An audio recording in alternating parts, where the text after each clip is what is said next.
Yeah, so my name is Myra LalDin. I am, as you already mentioned, the CEO and founder of Perspectives. So we do virtual reality development and specifically in the area of leadership training. So immersive leadership training um, and around different topics from cultural competency to like different issues in diversity and inclusion. Awesome. And what led you to this line of work? Like, I'd love to hear, I know a little bit about your background. It's really unique. So, what Hmm. brought you to this unique place?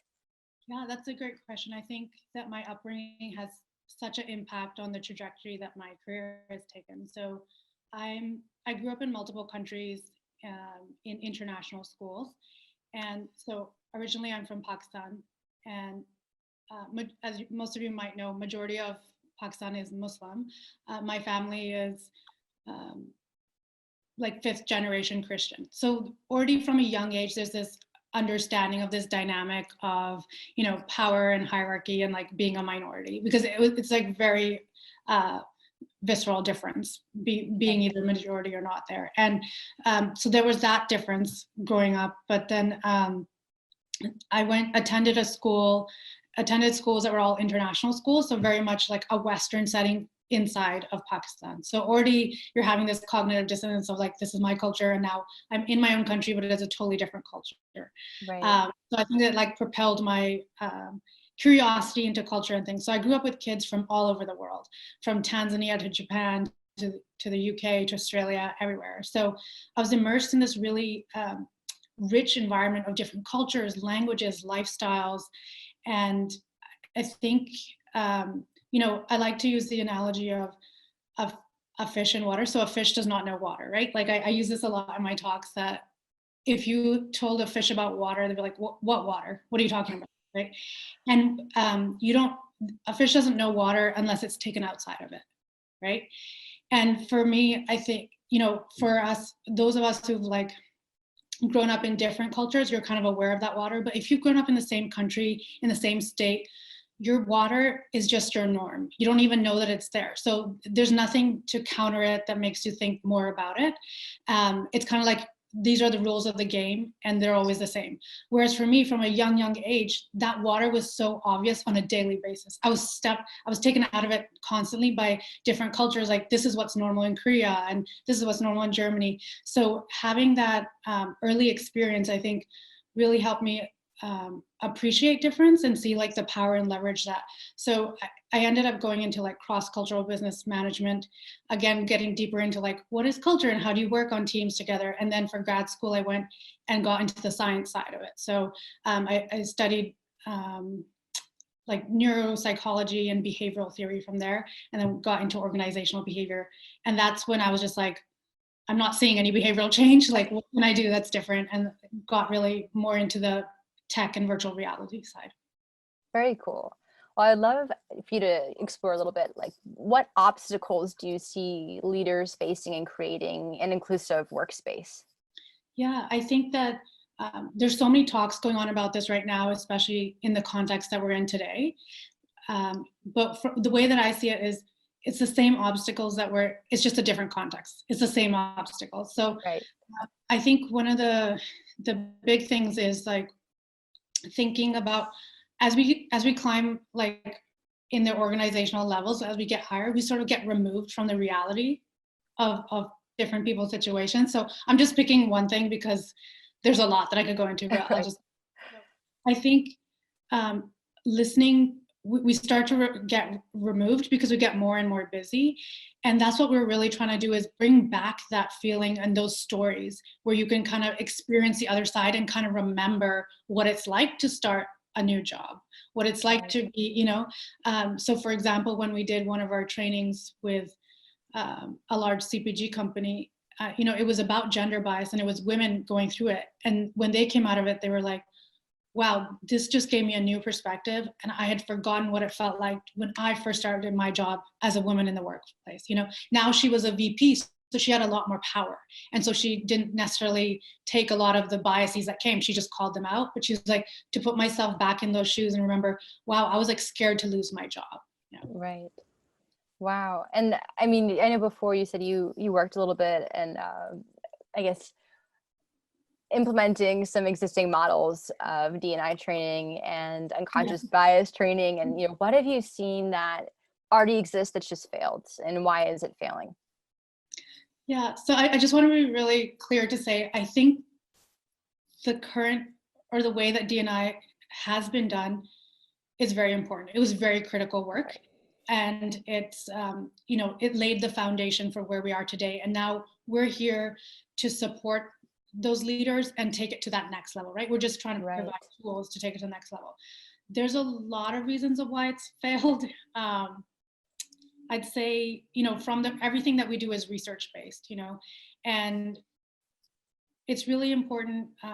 We talk a lot about diversity fatigue. That's one reason, like again and again, the same things, unconscious bias. But it's like, yeah, why isn't it leading to behavioral change, right? Because we're not telling, one of the reasons is our trainings just aren't engaging, right? If you're sitting in a room and someone's at the front telling you about diversity and stuff, that's awesome, but where's like the emotional piece to that? If you have to sit through an e-learning, just click through it and just hope you'll get 70% at the end, like how is this great?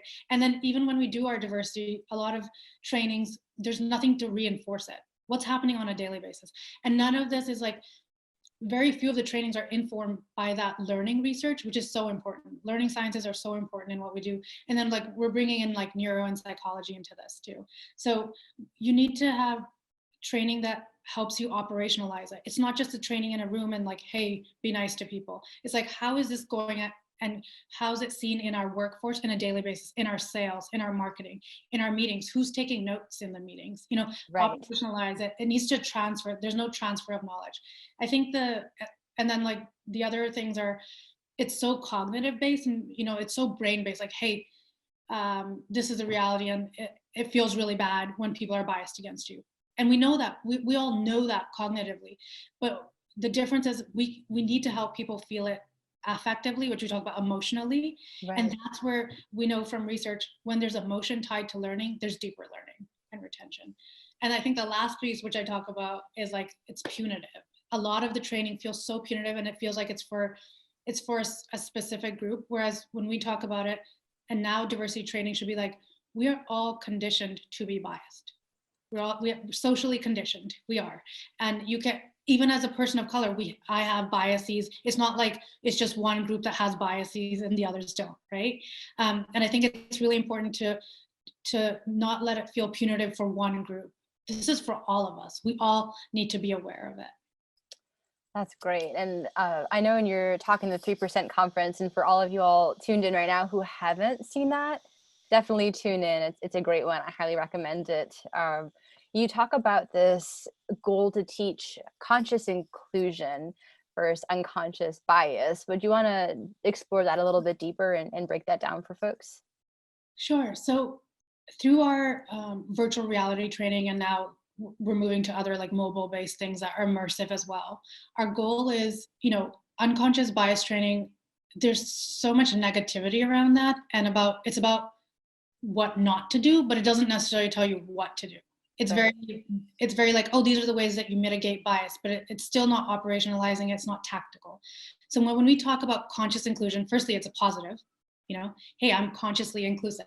And so we're trying to make leaders, and when I say leaders, like we're all leaders, and everyone in organizations is a leader. So we're trying to make consciously inclusive leaders. And what that means is making sure that we're telling you, hey, these are the behaviors that lead to like exclusion.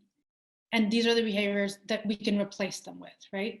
So when we talk about making it actionable, we go through a framework. So you're experiencing these things firsthand. So like being a female in the workplace, being a Black male in the workplace, and the predominant biases that they face, all from research, right? Like what are the typical things that happen? For a lot of Black men, leaders or not, they're questioned much more about their decisions than their counterparts. Or for women, they're talked over constantly, or their ideas are said louder as someone else's idea, like they're repeated and said as someone else. So these kind of biases, we want people to experience it.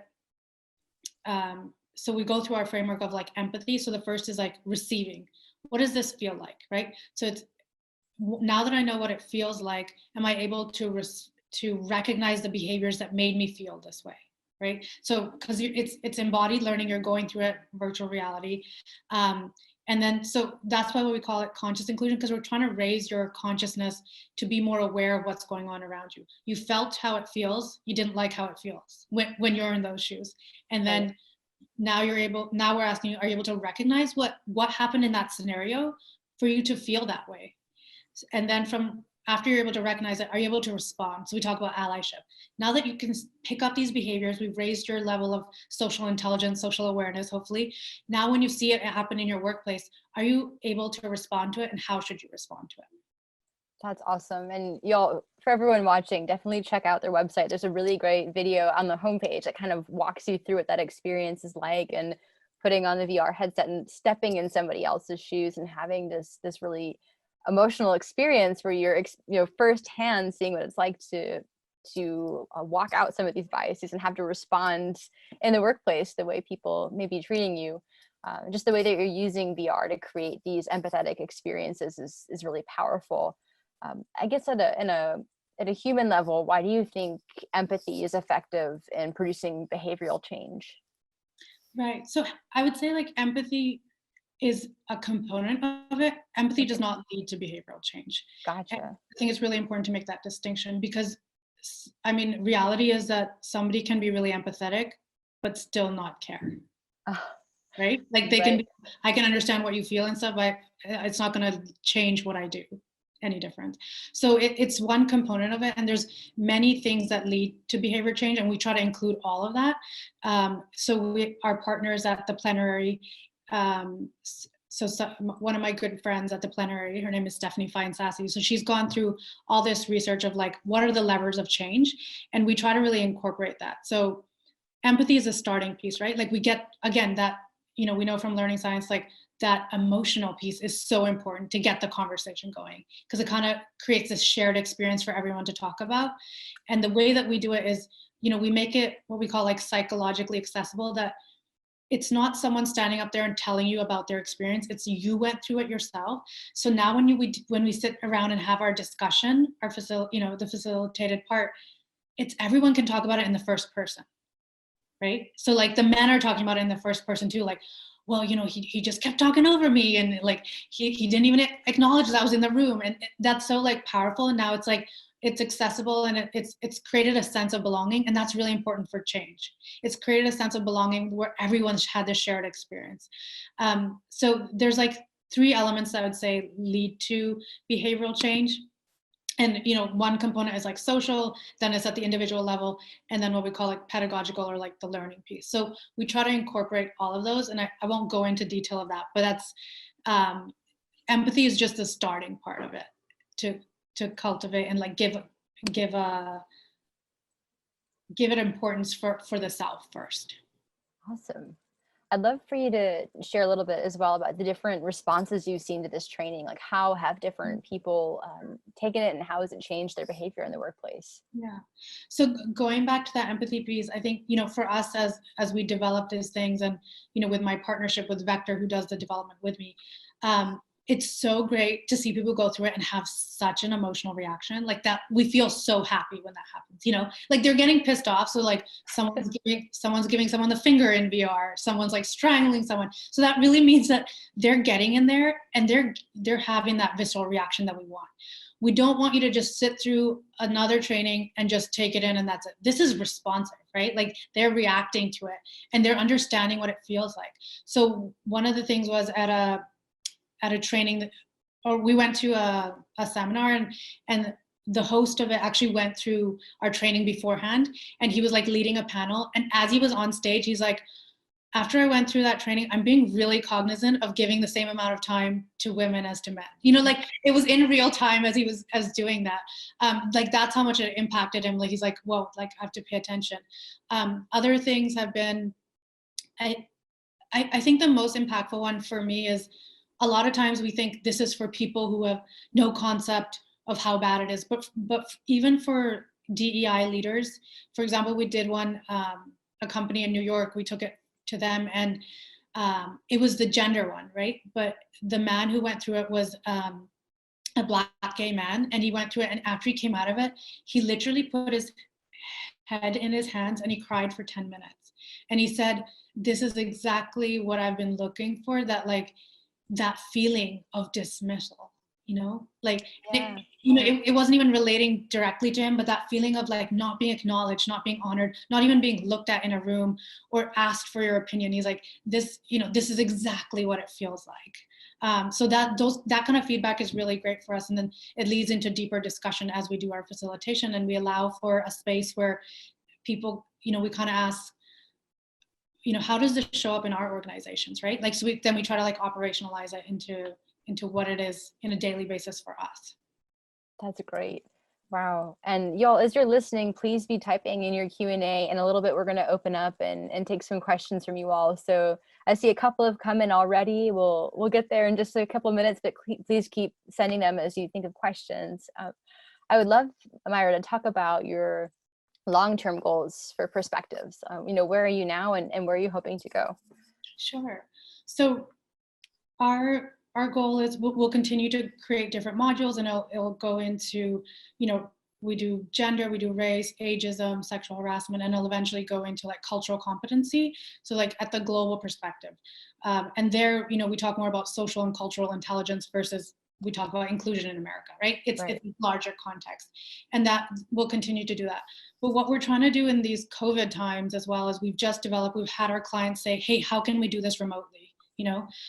We need something for our teams, because it's getting harder to, as things progress in this pandemic, it's going to get hard to retain your really good talent if you're not an inclusive culture, because right. the top talent will go to places that it is inclusive. And so they've asked us to like create remote trainings that are more accessible. So now we've taken this to mobile, where anyone can access it without hardware too now. So we can do these trainings. So it's, an hour and a half long. All you need is your mobile phone. That's it. Wow. So before you need, all the headsets and stuff. So you're not using other people's tech. It's clean, it's yours. And then, so we'll continue to do the mobile versions as well. So it's like gyroscopic, 360 feel of these experiences, accessible to everyone now. So that's part of what we're doing. And then going further, we've also been asked to create something. A lot of companies are doing these remote internships, which is awesome. I think it's great that they've honored that even in crazy times. But again, they're struggling with like, okay, what are we going to do with these interns? They're just going to be working from home. So again, we've adapted our curriculum, made it more accessible to what is it like for remote interns, and creating an experience where the company, like for example, EY or something, can showcase their culture through these trainings by saying like, we place a lot of value on diversity and inclusion, and this is the culture in our place. So we'll do that with remote interns as well. Yeah. And teaching them like, leadership skills through that. Yeah. And I love just even bringing down that barrier to access now, not necessarily needing the VR headset, which is immersive and incredible. And I'm sure you'll keep doing that too, but being able to access it from a smartphone is really powerful. It's so great, because it's making us, we were going to go in this direction anyway to make it more accessible to people, but now it's kind of accelerated that. And we'll continue to do VR, because after this hump and when the economy picks back up, like this is the way of training, like that's everything is going towards, like, safety training, everything. So, and we do dual development. So as we're building one, the other is being built too. So it's compatible on your phone, on your computer, and then in VR as well. Awesome. Well, I have one more question for you before we open up for Q&A.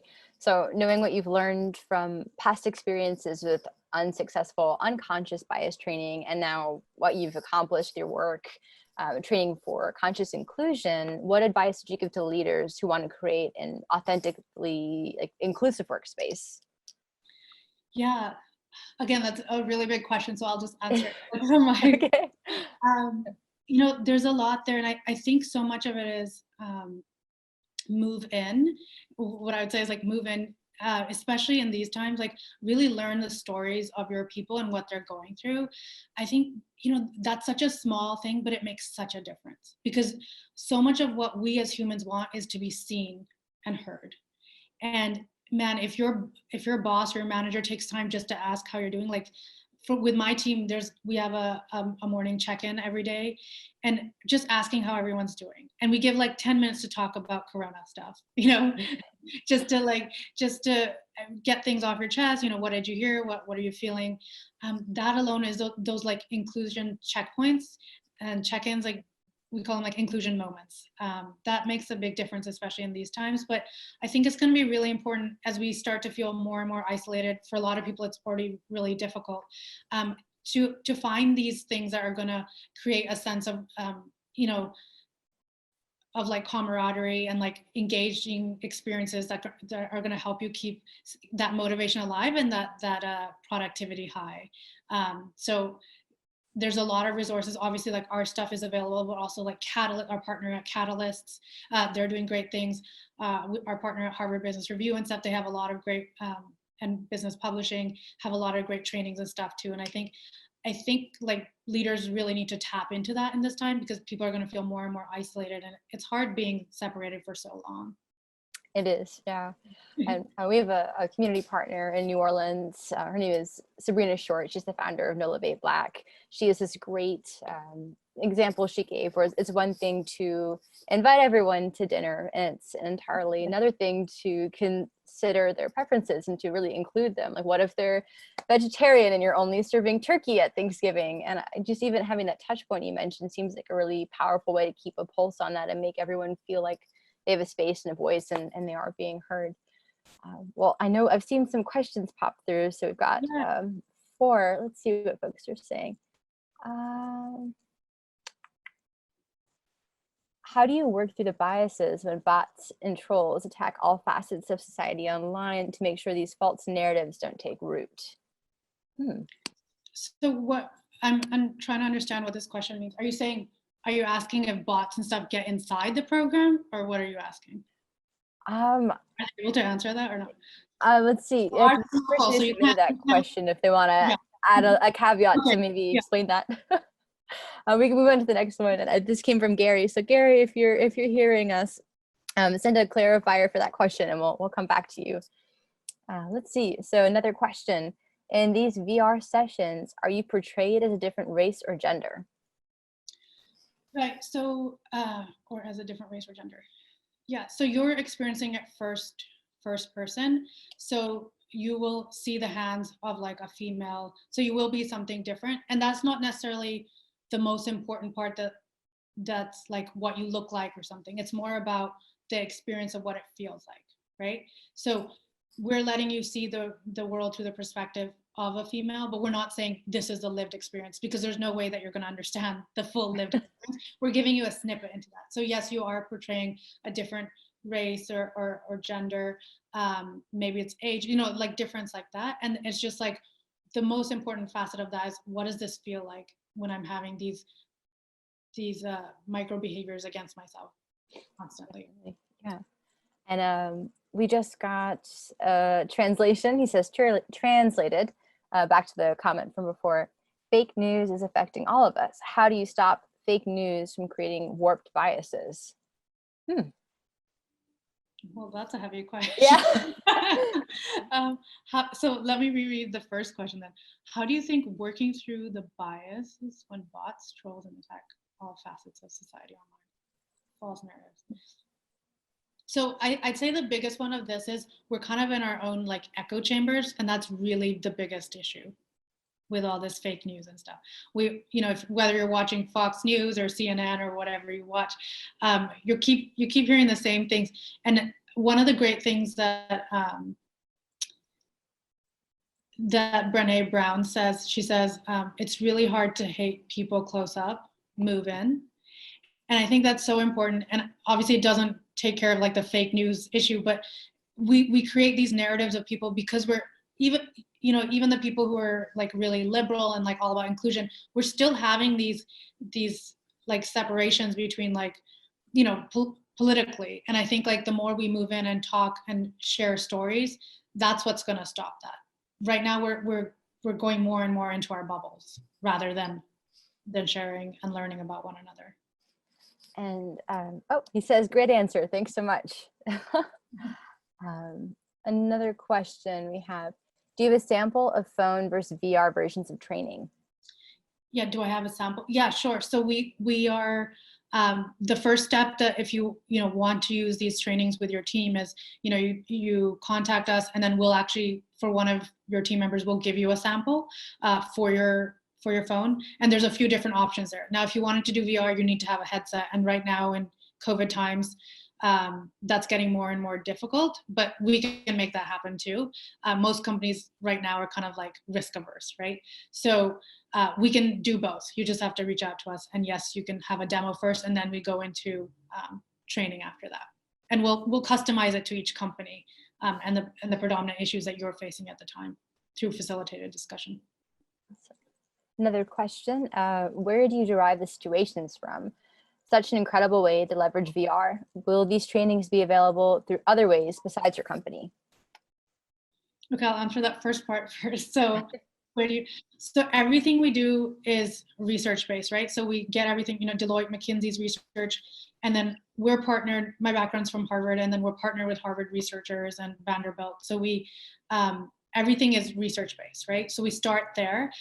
That's from the academic side. And then we are partnered with, it takes a village. That's why I say diversity of thought and approach, like I live this. We have corporate partners from Apple, from Zillow, Facebook, leaders, EA, DE&I leaders. So whatever we create, first secondary research, then my own research of interviewing people. Then once we've created a script and of those predominant biases, we get it checked through our partners at corporate to be like, is this relevant for the workplace, right? So it's a lot of checks going through, and it's a whole community coming together to create these. And that's really important to me. Again, it's going back to how I grew up, of all these different types of perspectives being brought into this one thing. And yes, so that's how we do it. So will these trainings be available through other ways besides your company?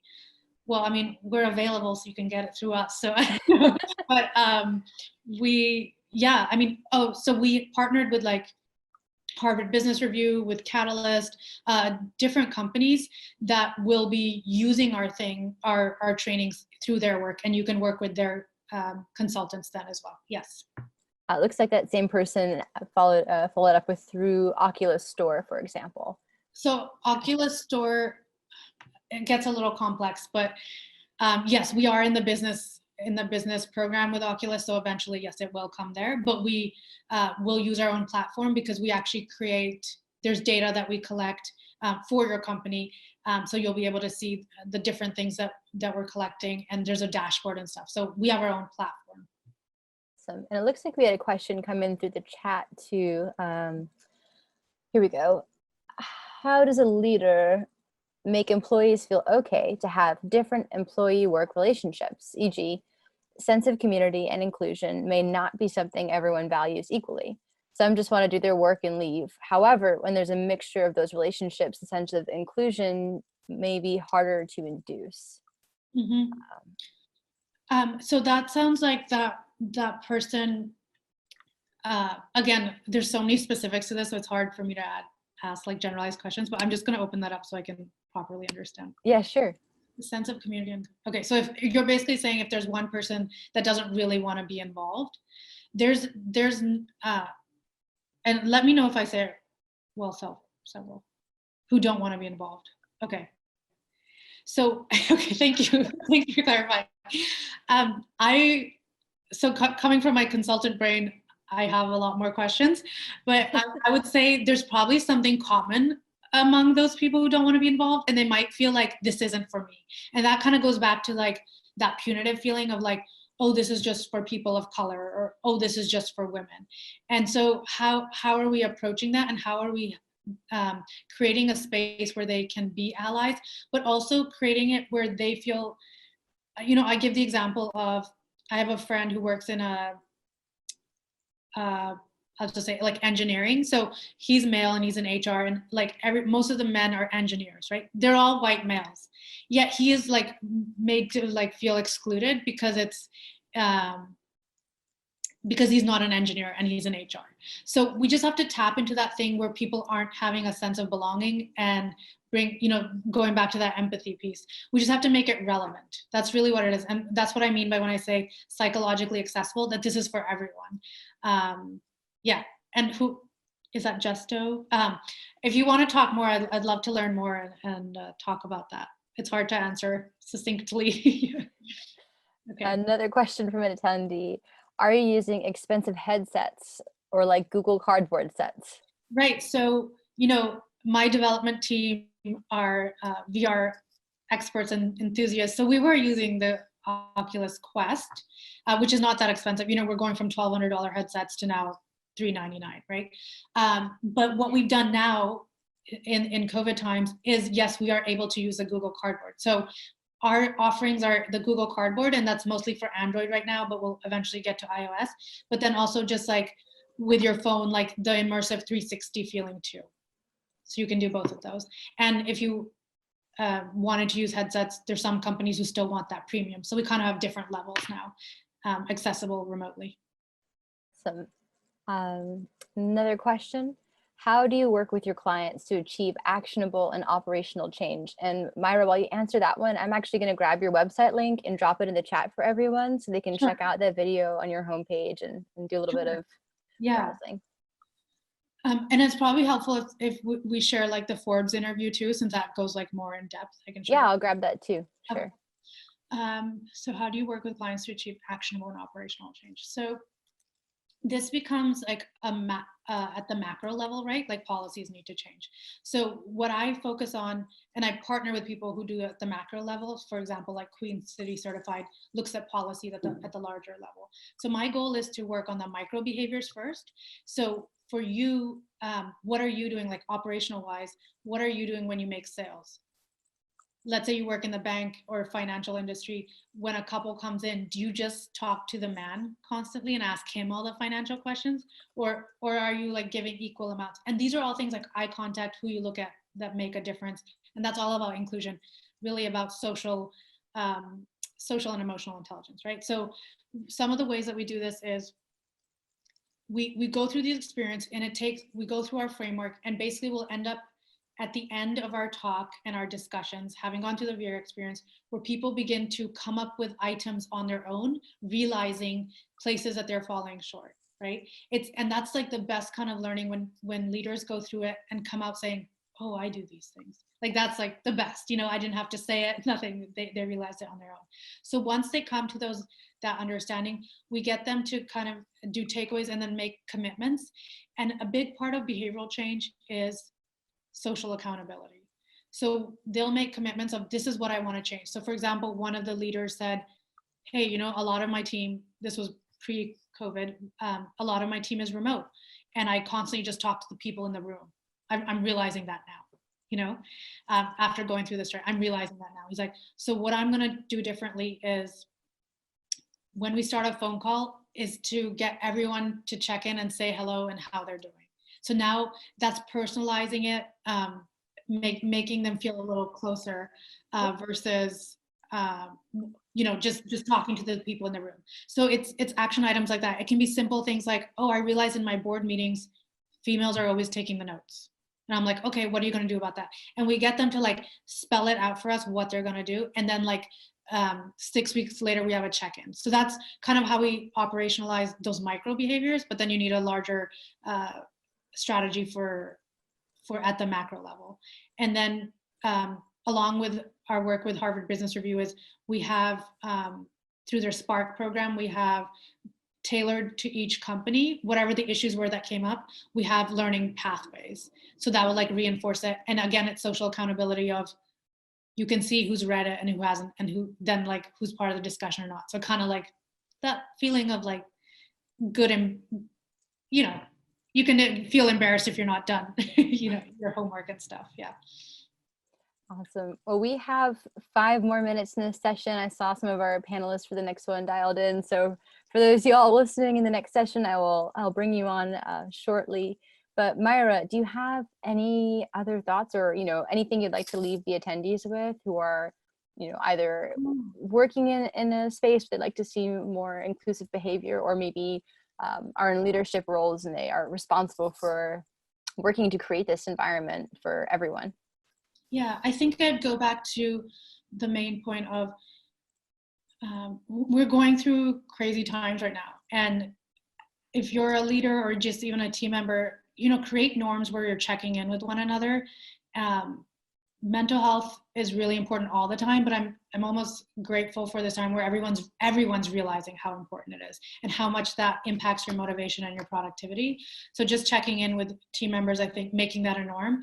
And also reach out to us if this is something that we can help with and create, someone asked for a demo, we're here to support organizations. This is going to be a little while longer. This is going to be the new normal for a while. So if, reach out to us, so you can see our website there, and my email, I'll leave it in here as well. So please reach out for a demo, and we're here to support you guys. Awesome. And do you want me to try to share that video in the last couple minutes we have? I haven't seen another question come through. Oh, sure. Yeah. We have updated videos too, but yeah, that's fine. Yeah. Awesome. If you'd rather use an updated one, we can totally share that, or we can just. Yeah, no, you're good. Yeah. Okay, cool. I'll grab that video off your site and share that in a moment. So y'all can see sort of an example of what this platform does. All right. Pause this. And screen share.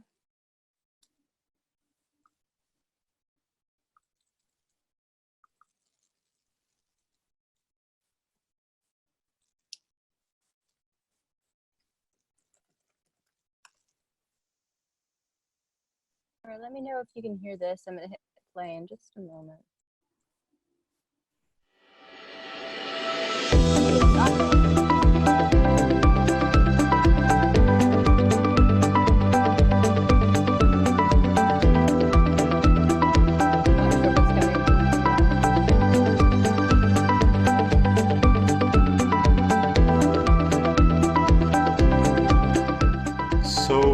When will this be fully completed? Maybe. Oh, in the next hour or so. I'll need a little more time than that. What do you think, Ethan? There will definitely be some late nights, actually. Might be difficult with your kids, Sue. I think this will be best for you to take on. Don't you have kids too? Yes, twin girls.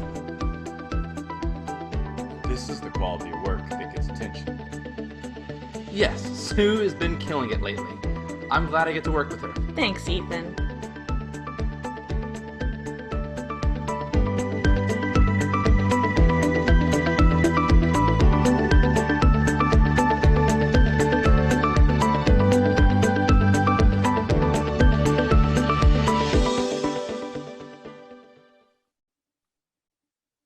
So that's just a taste of some of the awesome work they're doing. And if you have any other resources you want me to share with folks, please send them my way, and I'll be sure to include them in our follow-up email. Okay, great. Yeah, I'll share our, if any companies are doing the remote internships and what we're doing, the curriculum around internships for leadership training on inclusion as well for interns. Yeah. Awesome. Well, cool. Thank you so much. We really appreciate you being here. And y'all, this is Myra. She works with Perspective. She's their founder and CEO. We'll send those resources out. We appreciate you being here. Thank you. Thanks.